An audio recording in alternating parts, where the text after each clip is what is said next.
First, we will create a object in the global scope. Let's say it's an employee object, and it has two property. The first one is the name of the employee, and the second property is the print location function of the employee. Let's duplicate this. So we have the two object in the global scope, and print location function is within the local scope of the object. So that's why we can directly access using the dot notation, and we pass the location as a parameter. In the console we see we got name and location. Similarly, we will do for the second object, employee 2, and we will pass the USA as a parameter, and in the console we see we got the name and the different location.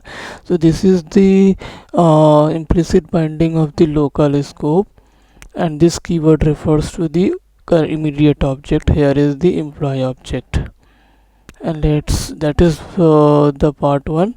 Now let's move to the part 2.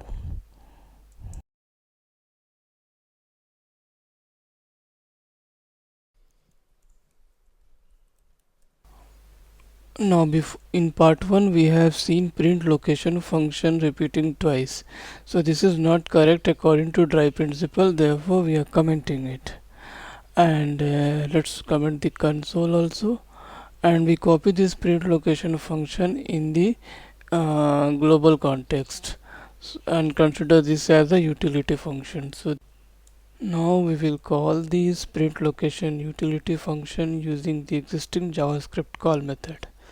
In the first parameter we will pass the employee object, and in the second parameter we will pass the location, which is a parameter required by the print location function.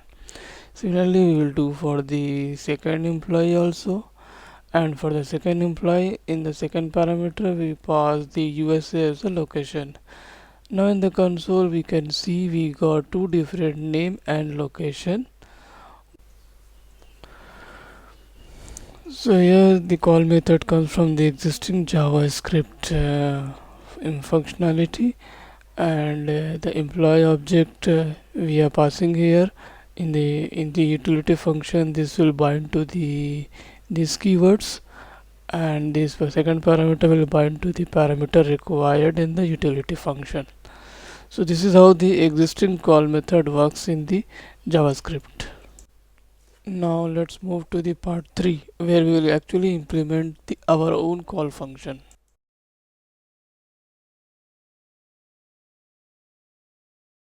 Before we start implementing the custom polyfill, first we will note down what are the things required to implement our own custom polyfills.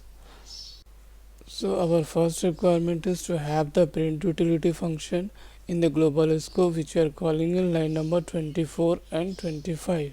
Since we already have this print location function in line number 21, so our first requirement is already done. Now let's note down the second requirement.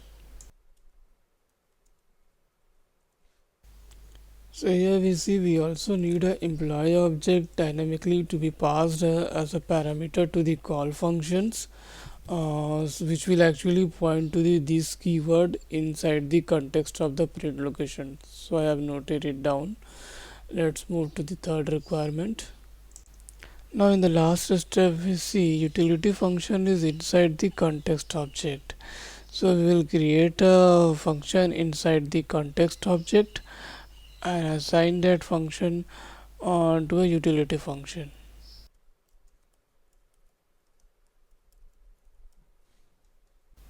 And finally we will call that functions by passing all the parameters whatever we have noted right now.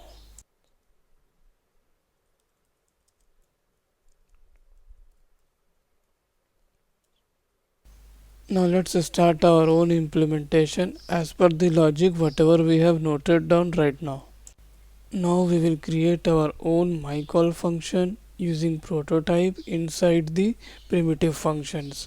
So let's declare that myCall function like this, so that we can call our own myCall function like we have in line number 25. Now we will use myCall function instead of the call function, and inside that we will try to log this keyword, and we'll see where this keyword context actually belongs to.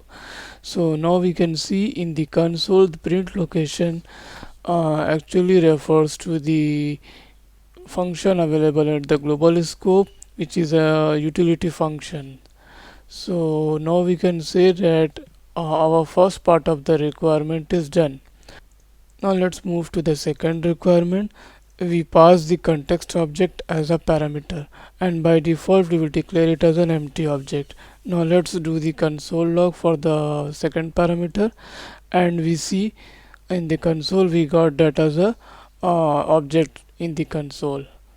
So we see our second requirement is also done. Now let's move to the third requirement.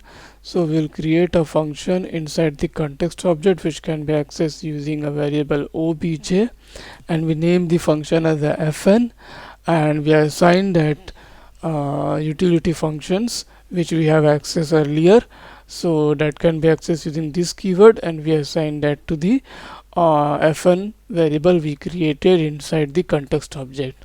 So at last we'll call a function. So function we created is fn. We will call obj.fn. We will call that function, and we will pass all the parameters. So the second parameter in the myCall function can be more than one. So we will be using the spread operator to access all the extra parameters, and we will pass all the extra parameters over here in the function parameters. So in the console we can see statement is printed using the context object, and the extra parameter we are passing in our myCall function. So it is working similarly as we have seen in the part 1. Now let's write the same statement for the second object, which is for the employee 1. And now in the log we can see two different objects has been called using the same utility function. The first one is using the employee 2 object, and the second one is using the employee 1 object. So this is how we have implemented our my own call function. So that's all about this video.